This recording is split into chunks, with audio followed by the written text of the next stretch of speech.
Hey guys, I hope you liked my inflammatory clickbait title. I like my inflammatory clickbait title. The reason I'm making this video is because one of the perennial questions from young artists, and here I mean not young chronologically, but young in their art journey, their journey as artists, they frequently ask, how do I get a style? What's my style? What should my style look like? What even is a style? So I want to start with the last question first, because style is one of those ill-defined terms. We all know what it means, but when we're asked to articulate it, we kind of can't. My fencing instructor likes to give this quote: wisdom is finding your characteristic way of missing the point.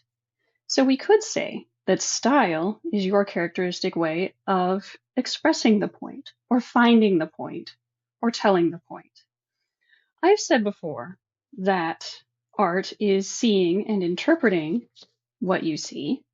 Your personal style is an outgrowth of how you see the world and how you choose to convey what you see through the medium of your art.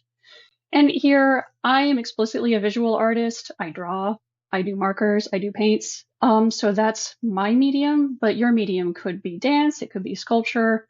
I'm not trying to be prescriptive here with the definition of art. So, that sounds pretty important. Shouldn't I try to fast track developing my personal style so that my art stands out? And that's a really good question, especially today when standing out as an artist can really affect your livelihood. But here's the part that nobody likes to hear. No, you shouldn't fast track your style. And anyway, you can't. What? What do you mean you can't? Well, see, when you are starting out on your chosen art, you don't know enough to have a style. Your focus has to be skill building, getting rock solid fundamentals onto which you can grow your style. I was going to say build, but I actually like the organic metaphor better because I do think style, it's the natural outgrowth of the hours of work you are going to put in as you level up as an artist. As one of my animation teachers said way back at the turn of the century, just draw. Style will take care of itself. And I have seen in my own work how true that is. Okay, but you might be saying, what if I want to kind of work on my style while I'm growing my skills? Kind of, be mindful about it. That'll work, right? Yeah, I think that's cool. As an artist, you're probably already soaking in your chosen medium, and you're looking at everything with that avid curiosity and wondering, how did they do that? And that's exactly what you should be doing. Finding your expression of your chosen art is all about curiosity and play. So go ahead and embrace it. There's a lot of fluff and foo-for-ah around the idea of copying. Like, is it ethical? Is it okay? Are we going to lose our minds if some learning artist copies some other more experienced artist's work?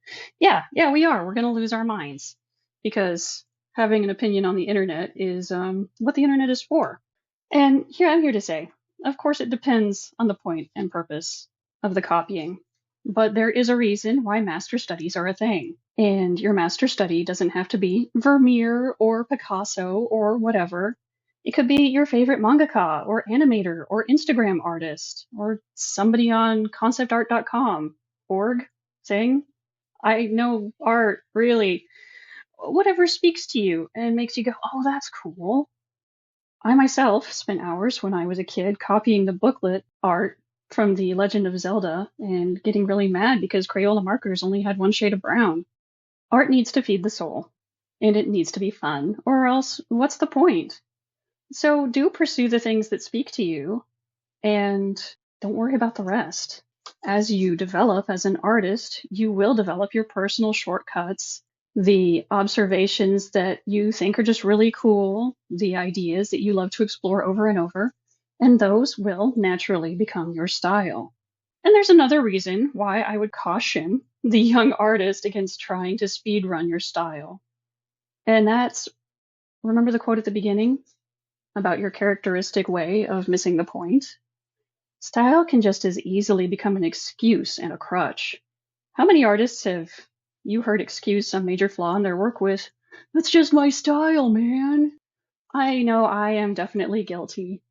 How many artists can't draw hands or feet and won't learn because it's their style? How many have been drawing literally the same woman in different outfits since the late 20th century because that's their style? And hey, if they're happy and successful, yeah, more power to them.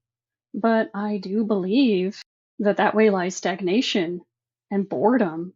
And how much fun are they having if they never push themselves to grow? I mean, I'm just a tiny nobody on an obscure corner of the internet, but that's my take. Style is nice to have, but don't sweat it. If you allowed it to develop as a natural outgrowth of your artistic exploration, it will be stable, yet ever growing as you grow, and ultimately become something that you can really be proud of. And that's all I've got. Stay curious, guys. Stay creative, and see you next time. And if you like this video, come check out my Patreon. It's where I'm still learning and growing and exploring my style. Maybe I'll see you there. Bye!